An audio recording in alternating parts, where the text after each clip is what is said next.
संशोधन पर चर्चा होनी, संशोधन पर सरकार रजामंदी बनाना चाहती है। अगले ग्राफिक्स पर आते हैं। एफसीआरए संशोधन बिल पास हो पाएगा क्या? क्या सरकार के पास नंबर्स हैं? और अगर नंबर्स नहीं होंगे तो कैसे ये बिल पास होगा? क्योंकि परिसीमन बिल तो अटका हुआ है। चलिए, इन्फो नंबर 1, एफसीआरए संशोधन बिल एक सामान्य विधेयक है।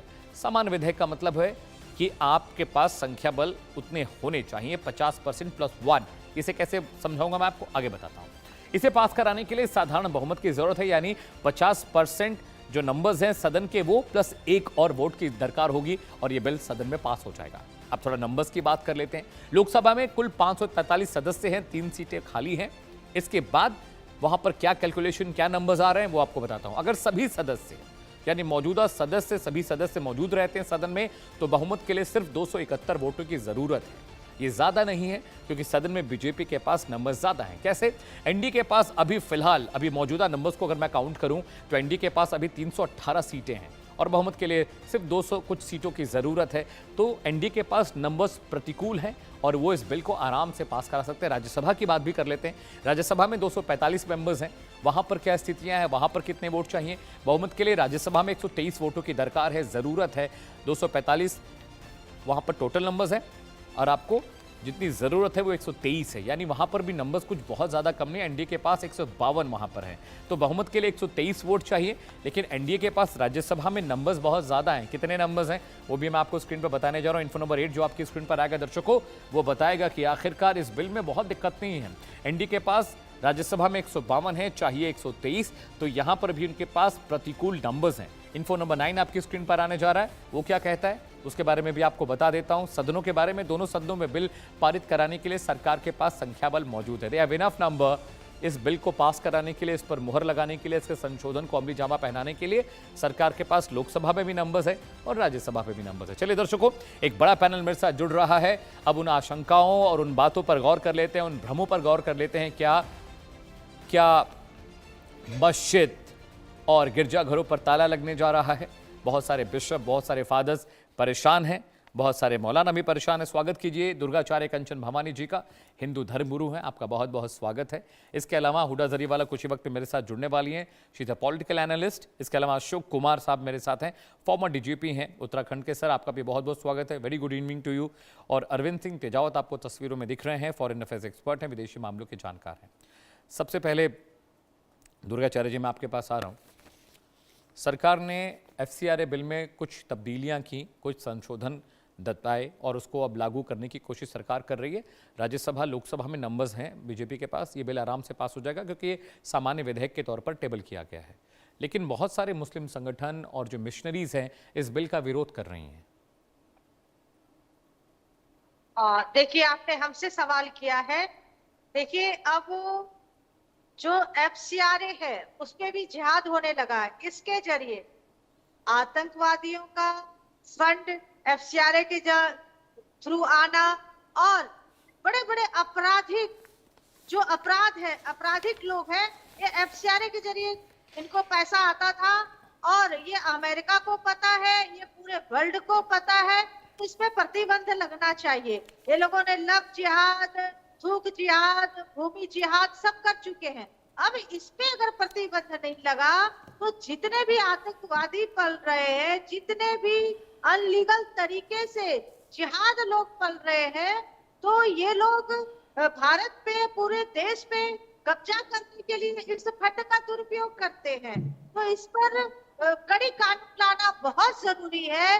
और जो अन्य लीगल स्थान पे मस्जिद बना हुआ है या चर्च बना हुआ है, उसे सरकार को जो अतिक्रमण किए हुए जमीन का, तो उसको तुरंत खाली कराना चाहिए। इस तरह से देखिए, जिस तरह से आज ब्रिटेन, लंदन वो रो रहा है कि जिहादियों की वजह से किस तरह से उन्होंने पूरा ब्रिटेन के ऊपर कब्जा कर रखा है। बहुत कम वहां पे ब्रिटिश लोग रह चुके हैं। जैसे अभी स्पेन में देखा, पूरे लोग कैसे पूरा बॉर्डर को तोड़ तोड़ कर अंदर हजारों की संख्या में अंदर एंट्री कर रहे हैं। तो इनके पूरे विश्व में इनके खतरा है इन जिहादियों को लेकर। तो इसमें काम करने की जरूरत है और सारे विश्व को सोचना चाहिए कि इस तरह के जिहादियों को पनाह ना दे।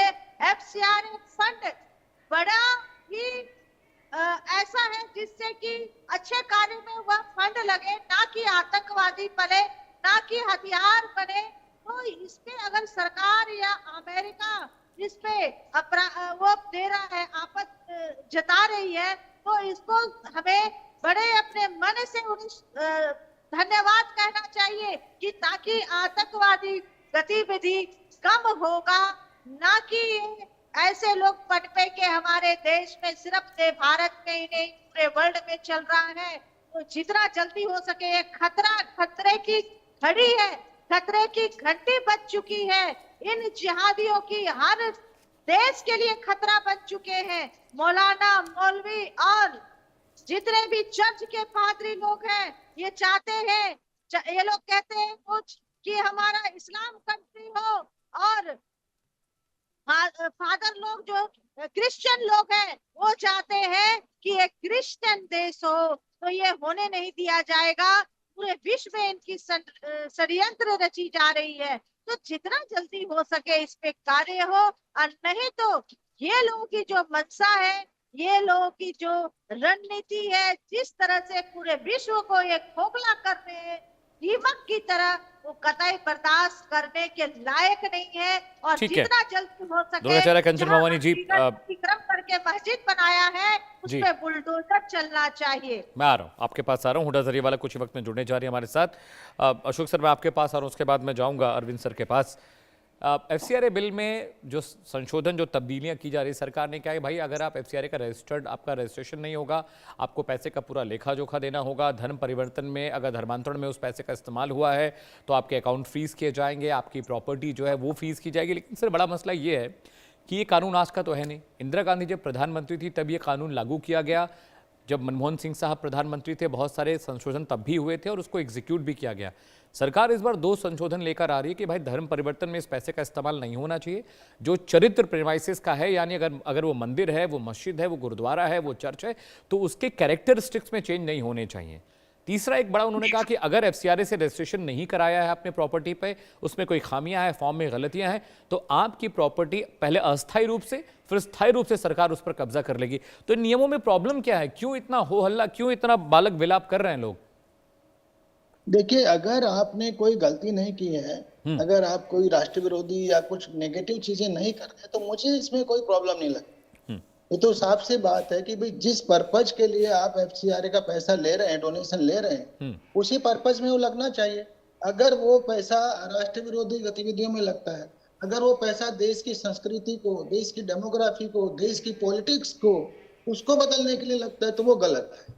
जैसे डीप स्टेट, अमेरिका पूछ रहे थे, अमेरिका परेशान है, क्यों परेशान है? क्योंकि वहां का डीप स्टेट यहाँ की सारी पॉलिटिक्स को गवर्न करना चाहता है, सब कुछ, पूरे देश की पूरे कंट्रोल अपने हाथ में लेना चाहता है। तो ऐसे लोगों के लिए पे शिकंजा कसेगा इस कानून से।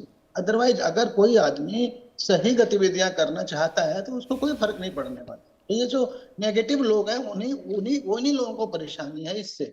अगर आप सही पर्पज से पैसा ले रहे हैं, डोनेशन ले रहे हैं, तो उसमें उनको परेशानी नहीं होगी। दूसरा एक इसमें बड़ी बात ये हुई है कि जो अगर आपका रिन्यूअल नहीं होता है तो उस प्रॉपर्टी का कब्जा डेजिग्नेटेड अथॉरिटी पे चला जाए इंटरिम टाइम के लिए, और अगर कभी भी रिन्यूअल नहीं होता तो फिर फाइनली कहीं ना कहीं गवर्नमेंट के अधीन आए। तो इन चीजों से परेशानी हो रही है, पर मैं इसको समझता हूँ देश के हित में है। ये जो कानून आ रहा है ये देश के इंटरेस्ट में है, इसमें कोई डाउट नहीं। ठीक है, हुडा जरीवाला मेरे साथ जुड़ गई हैं सर, लेकिन इससे पहले कि मैं उनके पास जाऊं, एक बड़ी खबर आ रही है, ब्रेकिंग न्यूज आ रही है।